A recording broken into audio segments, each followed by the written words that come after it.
The beacon had been screaming into the void for 312 standard hours. It was never meant to scream that long.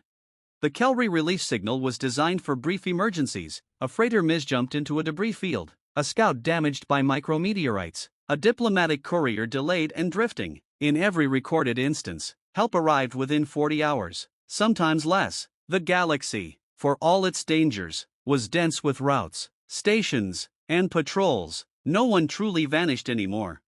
Until outpost Reltiz went dark. Administrator Selak kept the beacon active long after protocol said to shut it down. He sat in the dim command chamber, 4 of his 6 eyes fixed on the tactical holo that showed nothing but a pale, indifferent starfield. The other 2 track system readouts that worsened by the hour, life support failing in habitat ring 3, coolant levels dropping in the fusion stack, food synthesis offline due to power rationing. No rescue is coming, Chief Engineer Hassa said quietly. Her fronds drooped, their bioluminescent tips flickering weakly. We must accept that. Selak didn't answer. He had replayed the last transmissions so many times they echoed in his mind even when the room was silent. Pirate coalition signatures, heavy cruisers, jamming fields deployed with military precision. Not scavengers, not raiders, a fleet. And the response from the nearest sector command: hold position, reinforcements en route. That message was sent 290 hours ago. The Kelry were not warriors, they were traders, archivists, negotiators. Reltiz existed to catalog pre-expansion ruins in the outer spiral, far from major lanes. Its defenses were ceremonial at best. When the pirates arrived, they didn't even bother firing on the station at first. They simply surrounded it, cut off its jump vectors, and waited. Waiting was cheaper than assault. Hunger and fear did the work. They'll board soon, Hassa continued. Our internal defenses are minimal. The civilians. I know, Selak said. His voice rasped, his throat sacs dry from recycled air. I know. Across the chamber, a junior sensor officer twitched. Administrator, there's something. Selak turned all 6 eyes toward the sensor pit. Explain. A mass fluctuation, the officer said. Not on standard lanes. No identifiable warp signature. It's wrong. Hassa straightened. Pirates? No, their ships are static. This is emerging. The starfield on the holo warped, light bending inward as if space itself were inhaling. For a heartbeat, Selak felt a primal terror claw at his mind. Ancient instincts screamed of predators too vast to fight, forces that erased civilizations without noticing. Then the distortion collapsed. Something was there. At first, it looked like a shadow cut out of the universe, a silhouette darker than the void around it. Sensors struggled to resolve it, numbers cascading into error states. Size estimates fluctuated wildly, from heavy cruiser to mobile fortress to something that made no sense at all. It's broadcasting, the sensor officer said, voice tight, wideband, unencrypted. The pirates noticed at the same time. Their formation shifted, ships turning as one to face the newcomer, weapons charged, power spikes flaring across the tactical display. For the first time in days, the pirates moved with urgency. Selak leaned forward. Put it through.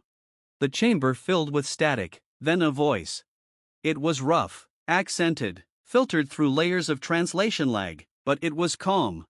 This is United Terran Warship Indomitable Resolve. Unknown vessels, you are interfering with a protected civilian installation. Power down your weapons and withdraw immediately. Silence followed. Hassa's fronds stiffened. Terran?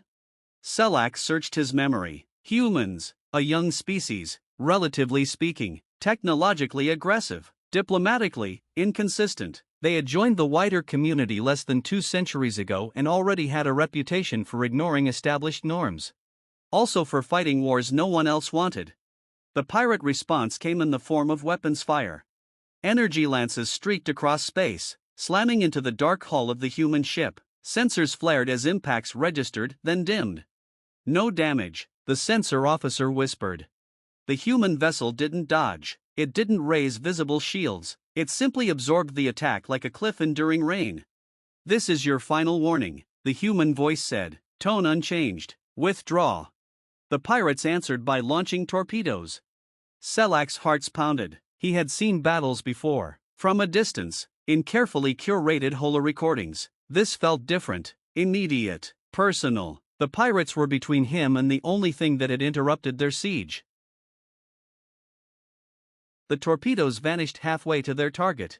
Not exploded, not intercepted, they simply ceased to exist. A ripple passed through space, subtle but unmistakable, like a stone dropped into an invisible ocean. What weapon does that? Hassa asked. The sensor officer shook his head. No known emission, no energy spike. It's as if the torpedoes were removed.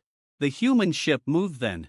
It did not accelerate so much as reposition. One moment it hung near the system's outer edge, the next it was inside the pirate formation. Alarms blared across pirate channels as ships scrambled, colliding, firing wildly. The indomitable resolve spoke again. Engaging. What followed was not a battle as the Kelry understood it. Beams of coherent light lanced out, precise and surgical, slicing through pirate vessels at structural weak points. Kinetic projectiles followed, relativistic slugs that punched through shields as if they weren't there. One pirate cruiser attempted to flee, its engines flaring desperately, space folded, and the human ship was suddenly in front of it, blocking its escape. A single shot reduced the cruiser to expanding vapor. Within minutes, the pirate fleet was gone, some ships destroyed, others disabled and drifting, their power cores cold. The silence afterward was deafening.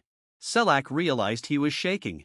The human ship turned, its vast, dark hull orienting toward Reltiz. For a terrifying moment, Selak wondered if salvation and doom wore the same face. Outpost Reltiz, the human voice said, softer now. This is Captain Mara Ellison of the Indomitable Resolve. We received your distress beacon. Do you require assistance? Selak swallowed. Yes, he said. Yes, Captain. We were told help was coming. It never did. There was a pause. When the captain spoke again, there was something like restrained anger beneath her calm. We know, she said. That's why we're here. Docking procedures took hours. The human ship was enormous, far larger than anything Reltiz was designed to accommodate. They ended up anchoring via extended umbilicals, flexible corridors that connected the two vessels like lifelines.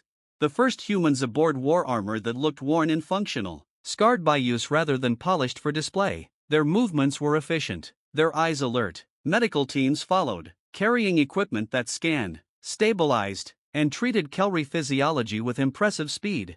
Hassa watched a human medic adjust a device to match her bioluminescent fronds. You've treated Kelry before, she said.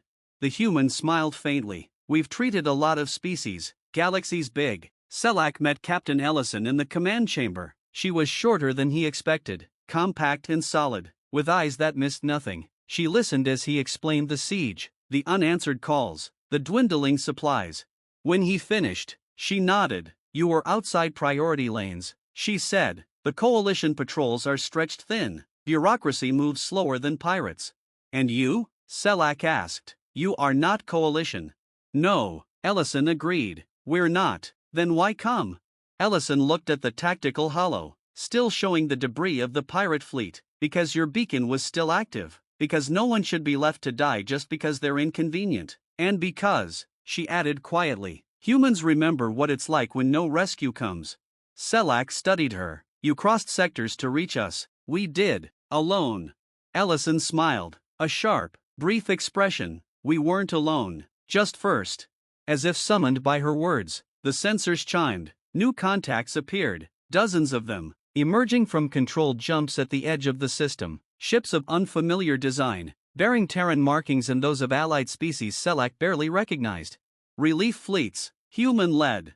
The galaxy, it seemed, was arriving late, but it was arriving. Over the following days, Reltiz stabilized, power was restored, habitats repaired, the wounded treated, pirate survivors were secured, their weapons confiscated. Coalition representatives finally responded, their messages full of apologies and explanations. Selak watched the Indomitable Resolve prepare to depart. He felt an unexpected weight in his chest. Captain, he said over the channel, how can we repay this? Ellison considered. You already have, she said. You survived. You kept the beacon on. That matters.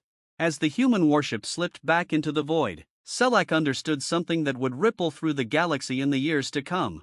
When the call for help went unanswered, when protocols failed and rescue was deemed impossible, there was still one species that listened to the silence and refused to accept it.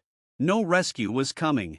Until a human warship rose from the void and decided that was unacceptable.